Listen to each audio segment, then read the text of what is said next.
Bonjour, je suis Eric, directeur de l'image et du style au sein du pôle Global Design.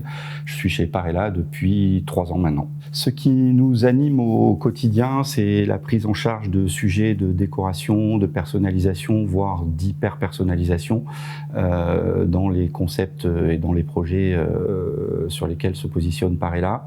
On travaille en étroite collaboration avec les architectes, avec les équipes du workspace et on essaye d'insuffler dans nos propositions ce qu'on va appeler le fameux supplément d'âme. Ce qu'on aime surtout faire, en fait, c'est travailler sur le storytelling, sur le concept de lieu, avec une seule volonté, c'est de créer de l'adhérence finalement entre ce lieu et ses occupants et ses utilisateurs. C'est vraiment ce qui anime notre quotidien. Pour ce faire, et en signature finalement de l'aspect créatif de Parella, on s'applique à systématiquement dans toutes nos propositions, qu'on soit en appel d'offres ou qu'on soit avec un client avec qui on travaille déjà. L'idée, c'est de systématiser finalement l'apport de trois petites possibilités, 3 petites options créatives en plus qui tournent autour de l'objet en plus. Donc l'objet en plus, c'est quoi? Ça peut être un totem, ça peut être un objet d'art, ça peut être une installation. C'est systématiquement quelque chose d'assez monumental dans tous les cas, une sorte de masterpiece et bien évidemment pour créer cet objet, pour créer ce totem, on va aller s'imprégner de l'ADN de la marque, on va s'inspirer du branding et puis remonter l'histoire du client en fait. On va compléter aussi cette proposition créative par ce qu'on aime appeler la pièce en plus.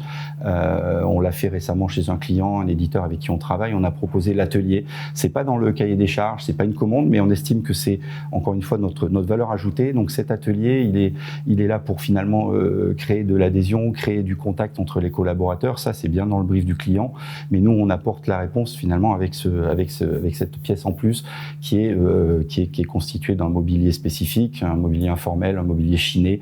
En tous les cas un mobilier adéquat à l'échange. Ce qu'on aime bien aussi, c'est dire qu'on a une vision globale du projet et pour ce faire, on va arriver et clôturer avec l'idée en plus. Et l'idée en plus, c'est la petite touche sonore, la petite touche olfactive ou la petite création accessoire. On a encore une fois récemment créé une série de céramiques, une édition spécifique qu'on a designée et complètement conçue ici pour le client. On a des architectes, on a des designers, on a des décorateurs, on a des illustrateurs, des graphistes, des web designers, on a des plasticiens. Donc ça nous permet de répondre avec un spectre en fait hyper large sur les sujets créa. Une chose à laquelle on veille bien évidemment aussi, c'est que au-delà de la compétence, parce que quand on va recruter quelqu'un, bien évidemment, on peut se dire qu'il y a basiquement une compétence ou plusieurs compétences.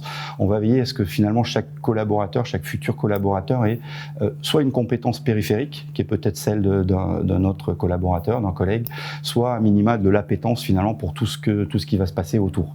L'architecte d'intérieur peut avoir de l'appétence pour l'illustration, l'illustrateur pour avoir de l'appétence pour la déco, etc. Et en gros, on essaye de veiller à cette effervescence finalement sur le plateau après. Pour maintenir ce niveau dans l'équipe, on travaille sur le recrutement. En fait, on va chercher des compétences, bien évidemment, mais on va aussi se positionner et être en attente sur pas mal de petits sujets, notamment sur les soft skills et les hard skills. On a les basiques, évidemment, la motivation, la création, la rigueur, etc. Donc ça, bien évidemment, on y veille, mais on va aller chercher aussi des sujets un peu sur l'intelligence émotionnelle, sur la capacité à collaborer. On va veiller à ce que peut-être des mindsets différents puissent créer une association un peu formidable en termes de créa, et c'est ce qui nous permet d'être plutôt alerte en fait et plutôt créatif. Nous systématisons la co-création. C'est vraiment notre leitmotiv ici au Global Design. On a tous l'opportunité d'avoir l'idée en plus, la bonne idée qui fait que le projet sera le plus créatif possible. Maintenant, voilà, la création, ça a besoin d'être piloter, guider l'idée, mais aussi challenger, et la co-création nous rend bien service sur ce sujet-là. Mon background dans le design digital et dans le design produit m'a permis d'acquérir pas mal d'expérience sur des méthodes de travail, des méthodes de production. Je pense notamment au design thinking qu'on s'est approprié, qu'on a adapté à notre façon de produire, notamment les 4D avec la première phase qui est la phase de discover, la deuxième phase qui est une phase de définition, le fameux define.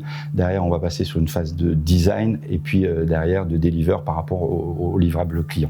On développe également une posture, et c'est le chantier du moment, design ops, donc design opérationnel, ce qui va nous permettre d'avoir une production en collaboration avec les équipes périphériques, Workspace, Archie, d'avoir une production efficiente, une production héroïste, et puis d'aller chercher finalement le meilleur de tout ça. En conclusion, ce à quoi on veille, c'est de faire progresser nos collaborateurs, de l'alternant au manager. On va les positionner et les laisser se positionner aussi, pour ceux qui en ont l'envie et la capacité, de se positionner sur du lead créa, tant sur le projet que sur le management des équipes. Tout ceci nécessite un accompagnement, bien évidemment, au quotidien, un accompagnement réaliste, bienveillant. On aime, avec nos collaborateurs, partager, on aime se dire les choses, on partage, on travaille ensemble. D'ailleurs, c'est le on qui va dominer sur le jeu. On va partager les succès, on va partager les erreurs, et c'est vraiment une création collégiale. Que ce soit sur le projet ou sur le management, en fait, on aime faire confiance.